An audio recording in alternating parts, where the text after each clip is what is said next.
Le meilleur moyen de punir un délinquant est de l'éliminer carrément. Mesdames et messieurs, membres du jury, bonjour. Je suis Yabintouzi Gabessara, la candidate numéro 205.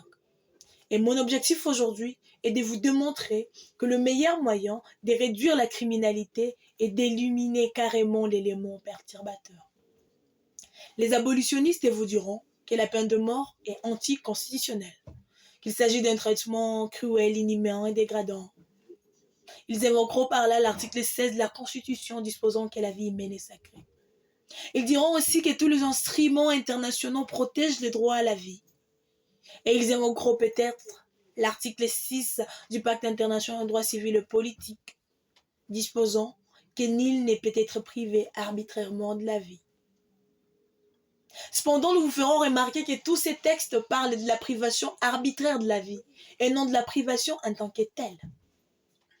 Car, dans le même arsenal juridique international, il y a un droit libellé, le droit international humanitaire, un droit regorgeant les techniques et les méthodes de donner la mort, les cibles à tuer, en temps de guerre bien sûr. Et même dans l'arsenal juridique national, il y a une forme d'autorisation permettant aux personnes de porter atteinte à ces droits, lorsque la vie d'une personne ou celle d'un tiers s'en dépend, les excuses légales, la légitime défense. Ainsi, la peine de mort s'inscrit dans une forme de légitime défense de toute société. Oui, cette peine s'avère être nécessaire pour assurer la légitime défense de la société contre tout criminel mettant en péril les vies humaines. Comme le savons tous, la peine remplit plusieurs fonctions, dont parmi elles se trouve la fonction éliminatrice. La peine de mort remplit cette fonction par excellence, du fait que par elle, le criminel est mis hors état total de nuire.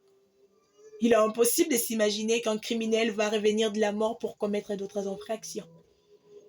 C'est ainsi que, de la même manière que la quinine combat la malaria, la peine de mort combat les crimes. Non seulement elle remplit la fonction éliminatrice, mais aussi celle préventive, en ayant un effet dissuasif sur les autres criminels. Lorsqu'ils verront l'un d'eux se faire exécuter, ils abandonneront tout de suite l'idée de commettre le même crime. Je suis Sifa, une jeune fille congolaise, vivant à l'est de la RDC où se passe tout genre d'atrocités. Je suis cette fille qui a encore besoin d'avoir confiance à la justice de son pays, qui a encore besoin de se sentir sécurisée par la justice répressive congolaise. Et cela ne pourra être possible que lorsqu'on sera sûr que tous les auteurs de ces atrocités, de tous ces crimes, sont mis hors état de nuire. Oui, je suis de ceux qui croient qu'un malfaiteur est une personne, est un homme qu'il faut détruire. L'idée est simple. Un meurtrier est souvent une personne violente qui, une fois exécutée, ne constitue plus un poids pour la société. Oui, je suis de ceux qui disent qu'un tueur doit être tué, un assassin assassiné. Même si, dans ces cas, il ne s'agit pas de tuer. Mais bien au contraire, il s'agit de punir. Oui, punir toute personne qui a porté gravement atteinte à la communauté ou à un membre de la communauté. Oui, je suis humaine que je suis contre la privation arbitraire de la vie. Et si en étant contre cette privation arbitraire, si on voulait bannir ces pratiques, je me permets de ne pas être contre la privation correctrice de la vie, ne pas être contre la privation protectrice de la société, de ne pas être contre la privation réparatrice des dommages causés à la société, de ne pas être contre la privation éliminatrice de l'élément perturbateur, de ne pas être contre la privation du choix dans les criminels d'arrêter leurs pratiques. À ce sujet, Gary Becker a jugé que la peine de mort serait pleinement louable s'il fallait exécuter plusieurs meurtriers pour sauver un seul criminel. Un seul victime, je m'excuse. Les abolitionnistes proposeront la solution de la prison à vie. Ils oublieront peut-être que dans une prison, il y a aussi des vies à protéger, des vies prisonnières, qui sont susceptibles d'être en danger par la présence des criminels redoutables.